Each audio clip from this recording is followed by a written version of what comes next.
بسم اللہ الرحمن الرحیم۔ سامعین ذی احتشام، برادران اسلام، آج کی ہمارا درس حدیث جہاد کی فضیلت، عظمت، اہمیت پر ہے۔ قرآن مجید برہان رشید کے اندر اللہ تبارک و تعالی نے ایمان والوں کے لیے جہاد کی اہمیت کو متعدد مقامات پر اور مختلف پہلو اور زاویوں سے بیان فرمایا ہے۔ وجاہدوا فی سبیل اللہ حق جہادی، اللہ فرماتا ہے جہاد کرو اللہ کی راہ میں، اور جس طرح جہاد کرنے کا حق ہے۔ افسوس کہ مخلوط نظام تعلیم اور جب سے غیروں کی نصاب تعلیم کو مسلمانوں نے اپنی تعلیم کا جز قرار دیا تو انہوں نے لفظ جہاد کی ترجمہ اور تشریح کو کوشش کے معنی میں کر کے ایک بہت بڑی عزت اور عظمت کی جو مسلمانوں کا ماحول تھا، جہاد اعلاء کلمۃ الحق، دین اسلام کی سربلندی کے لیے میدان میں برسر پیکار ہونا، اس سے وہ دور ہٹ گئے، بلکہ جہاد کا نام تک ہی لینا چھوڑ دیا۔ تو اللہ جل مجد الکریم کہیں تو جنگی ساز و سامان کی تیاری کا حکم دیتے ہوئے اعدوا لهم ما استطعتم من قوة ومن رباط الخیل، سورہ جو ہے انفال کے اندر 10ویں پارے میں فرمایا اے ایمان والے تم اپنی طاقت کا ساز و سامان تیار کرو، ہتھیار تیار کرو، ومن رباط الخیل، اور گھوڑے تیار کرو، چونکہ گھوڑا بھی آلہ جہاد ہے، اس کا حکم۔ اب اس میں تمام کی تمام وہ جہاد کے جو ذرائع ہیں، آلہ جات ہیں، ان کی تیاری کا حکم ماحول کے مطابق، جس طرح کہ آج کے ٹیکنالوجی میں ٹینک وغیرہ یہ ساری چیزیں اسی زمرے میں آئیں گی۔ ہمارا کس لیے ترہبون بی عدو اللہ وعدوکم، اے مسلمانوں اس طاقت سے، ان ہتھیاروں سے اللہ کے دشمنوں کو بھی ڈراؤ اور اپنے دشمنوں کو بھی ڈراؤ۔ پھر ایک جگہ اللہ رب العزت امام الانبیاء علیہ السلام کو خطاب کر کے کہتے یا ایھا النبی حرض المؤمنین علی القتال، اے غیب کی خبریں دینے والے نبی، ایمان والوں کو جہاد فی سبیل اللہ پر ابھاریے، ترغیب دلائیے۔ اور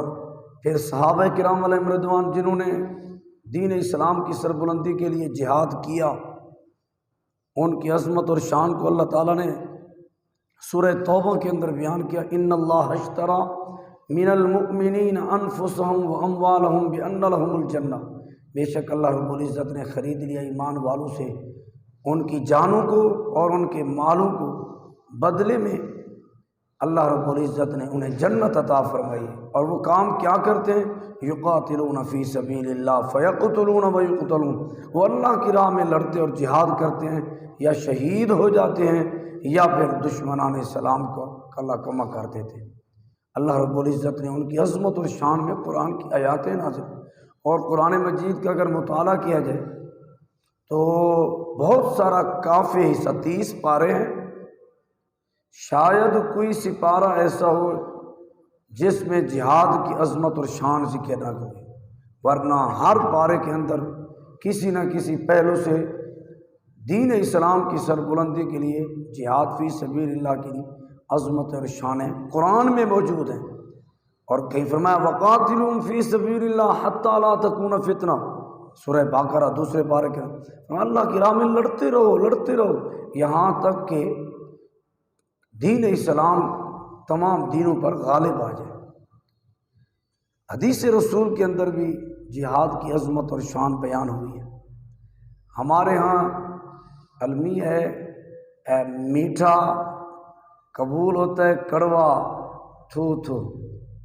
جس میں کچھ مشقت کا کام ہو وہ عبادت بھی ہمیں اختلاف کا موضوع بنا لی جاتی ہے، اور جو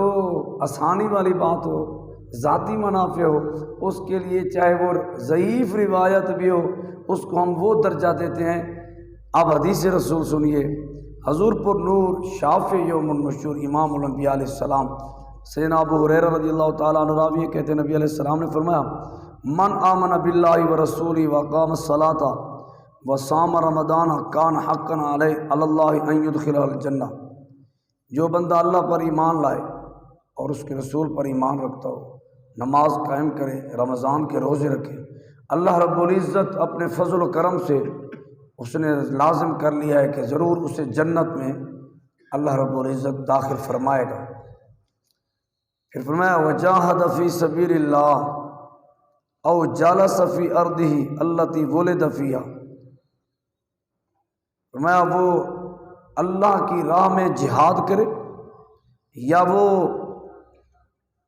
اس زمین میں بیٹھا رہے جس میں اس کی ولادت ہوئی ہے، یہ اعمال کرے۔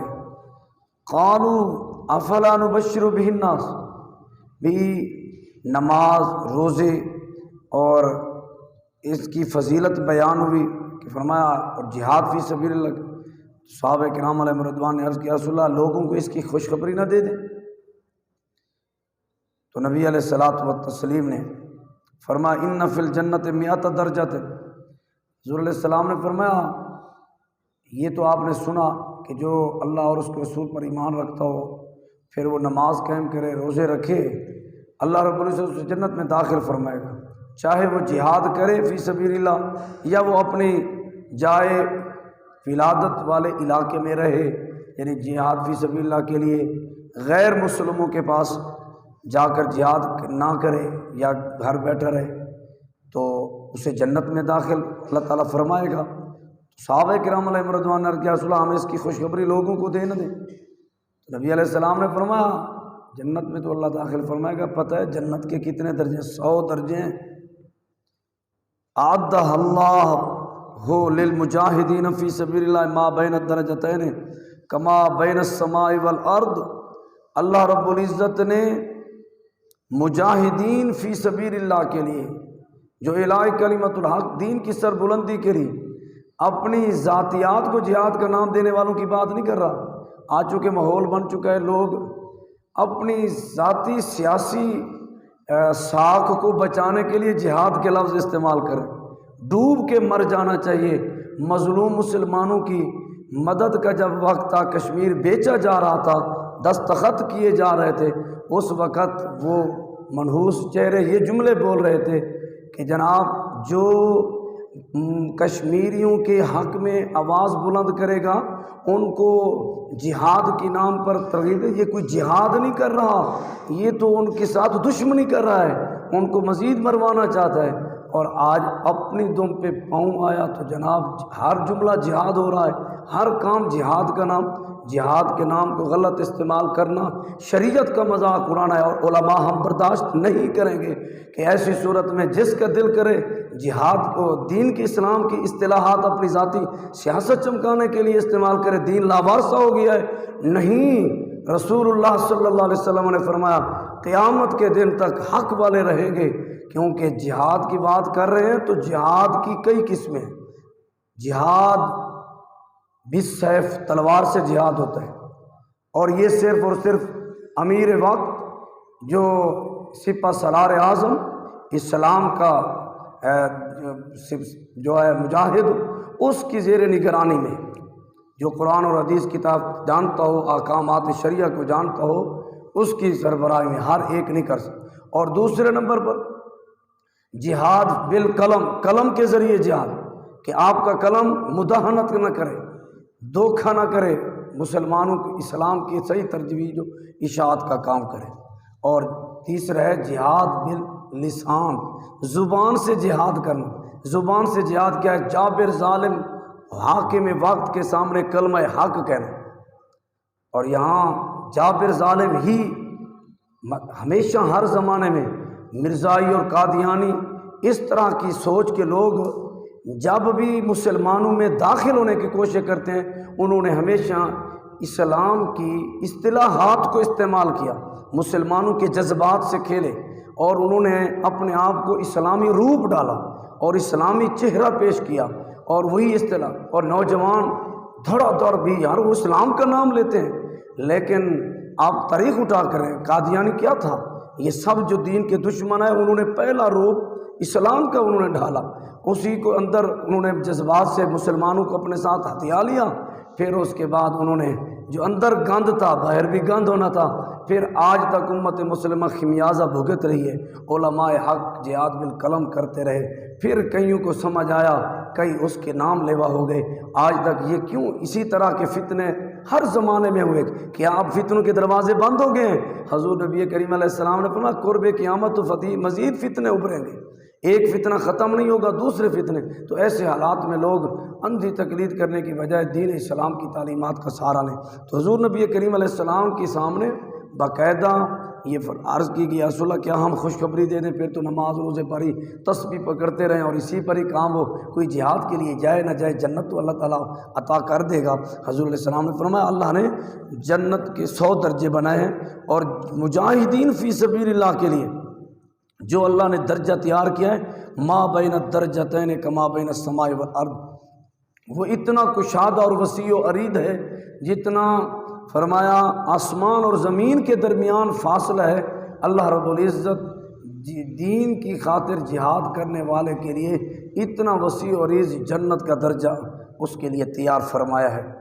فَإِذَا سَأَلْتُمُ اللَّهَ فَاسْأَلُوهُ الْفِرْدَوْسَ، پھر نبی علیہ السلام نے ترغیب دلاتے فرمایا جب تم اللہ تعالیٰ سے سوال کرو نا جنت کی، تو اس وقت تم جنت فردوس کی، جنت الفردوس کا سوال کیا کرو، مطلقاً صرف جنت نہ مانگا کرو۔ فرمایا جب بھی تم اللہ تعالیٰ سے جنت مانگو تو پھر فَاسْأَلُوهُ الْفِرْدَوْسَ، پھر تم جنت الفردوس کا سوال کیا کرو۔ کیوں؟ فَإِنَّهُ أَوْسَطَ الْجَنَّةِ وَأَعْلَى الْجَنَّةِ، فرمایا جنت الفردوس جو ہے وہ جنت کا اعلیٰ درجہ ہے اور اعلیٰ ترین مقام ہے، وہ وفوقہ عرش الرحمن، جس کے اوپر صرف اللہ کا عرش ہے، اور جنت کا سب سے اعلیٰ درجہ وہ جنت الفردوس ہے۔ وَمِنْهُ تَفَجَّرَ أَنْهَارَ الْجَنَّةِ، فرمایا پھر اس جنت کے جنت الفردوس سے ہی تمام جنتوں کی نہریں جاری ہوتی ہیں، ہر درجے کی نہریں کہاں سے جاری ہوتی ہیں پھوٹتی ہیں؟ وہ جنت الفردوس سے۔ تو یہ حضور نبی کریم علیہ الصلاۃ والتسلیم نے جہاد کی فضیلت، مجاہد فی سبیل اللہ کی شان میں بیان کرتے ہوئے حضرت سیدنا ابو ہریرہ رضی اللہ تعالی عنہ سے ہی روایت ہے، کہتے نبی علیہ السلام نے ارشاد فرمایا مثل المجاہد فی سبیل اللہ کمثل الصائم القائم القانت بآیات اللہ، فرمایا مجاہد فی سبیل اللہ کی مثال ایسے ہے جیسا کہ لگاتار روزے رکھنے والا، دن بھر ہر روز روزہ، اور القائم اور قیام کرنے والا، القانت بآیات اللہ، ساری رات قیام، اور وہ بھی کس انداز میں؟ اللہ تعالیٰ کی آیاتوں کی تلاوت کرتے ہوئے، یعنی دن کو روزہ، قائم اللیل اور صائم النہار، دن کو روزے دار، رات کو ساری رات قیام اور قرآن کی تلاوت کرنے والا۔ اب لوگوں کے ہاں بڑی اس کی شان ہے جو دن کو روزہ رکھے، رات کو ساری رات عبادت کرے۔ تو حضور علیہ السلام نے فرمایا جو مجاہد فی سبیل اللہ ہے وہ اس شخص کی طرح جو دن کو لگاتار روزے رکھتا ہے اور رات کو ساری رات قائم اللیل، رات کو اللہ کے قیام میں، اللہ کی عبادت میں، قرآن کی آیاتوں کی تلاوت کرنے میں گزار دیتا ہے۔ تو اب رات کو جو قیام کرتا ہے ساری رات، اس کا تو ہر لمحہ عبادت میں ہے۔ روزے دار روزے میں کی حالت میں سارا دن روزے کی وجہ سے وہ عبادت میں ہے، اس کے منہ کے اندر روزہ ہے، عبادت لگاتار اس کو شام نصیب ہو رہی ہے۔ تو حضور نے جہاد فی سبیل اللہ کے مجاہد کو اس کے ساتھ مثال اور تشبیہ دے کر حضور فرمانا ہی چاہتے ہیں کہ جیسے وہ دن اور رات کو اللہ کی عبادت میں مصروف رہنے والا لوگوں کے ہاں ہر لمحہ اس کے عبادت میں گزر رہا ہے، جو دین کی سربلندی کے لیے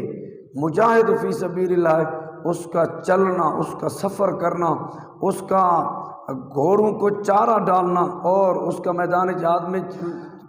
اس کا کھانا پینا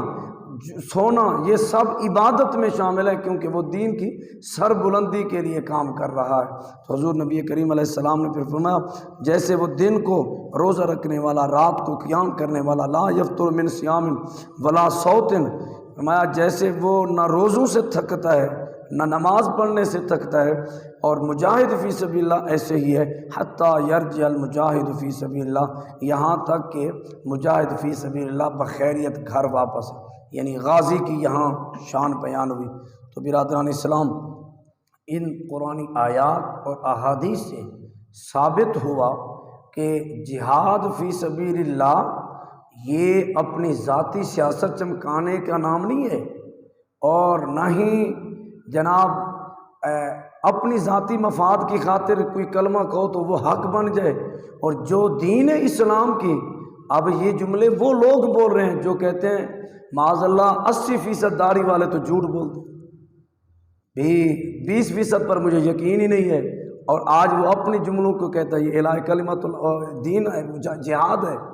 یہ حضور کی دین کا مذاق اس سے بڑا کون اڑائے گا؟ کیا تم نے حضور کی سنت کا یہی لحاظ کیا؟ رسول اللہ صلی اللہ علیہ وسلم کی سنت جو ایک اچھا عمل ہے، ہاں جو بھیڑے معاشرے کا حصہ ہوتے ہیں ان کی آڑ میں تم نے رسول اللہ کی سنت کا مذاق اڑایا، تمہیں کوئی حق گو نظر نہ آیا، تجھے انصاف پسند نظر نہ آیا۔ تو اس لیے ان چیزوں کو ملحوظ خاطر رکھتے ہوئے اللہ تعالیٰ سے ڈرتے رہنا چاہیے، اور اسی لیے قبلہ امیر مجاہدین فرمایا کرتے تھے محمد بخشا منگ پناہ بے پرواہ جنابوں، متا کوئی گل اولی نکلے رد ہو جاؤں میں اس بابوں۔ اللہ اور اس کے رسول کی حدود اللہ ہیں، دین اسلام کی سرحدیں ہیں، ان کو پامال کرنے کی کوئی کوشش نہ کرے، کیونکہ قیامت تک اللہ رب العزت کے دین کی سرحدوں کی حفاظت خود اللہ رب العزت اپنے ذمہ کرم پہ لیا ہے، اور جس سے چاہے گا کام لیتا رہے گا۔ ہاں فرمایا وَمَن يَتَعَدَّ حُدُودَ اللَّهِ، جو اللہ کی حدوں کو تجاوز کرتا ہے، کراس کرتا ہے، فَأُولَٰئِكَ هُمُ الظَّالِمُونَ، پھر وہ ظالم ہے، پھر وہ کوئی قابل تحسین یا قابل تقلید شخص نہیں ہے کہ کوئی اس کو فالو ہو یا اس کے پیچھے چلے۔ اللہ تبارک و تعالی نبی علیہ السلام کے صدقے اسلام کی سربلندی کے لیے امت مسلمہ کو جذبہ جہاد نصیب فرمائے، اور مسلم امہ کے حکمرانوں کو غیرت ایمانی اور جذبہ جہاد کی دولت نصیب فرمائے۔ الصلاۃ والسلام علیک یا سیدی یا رسول اللہ۔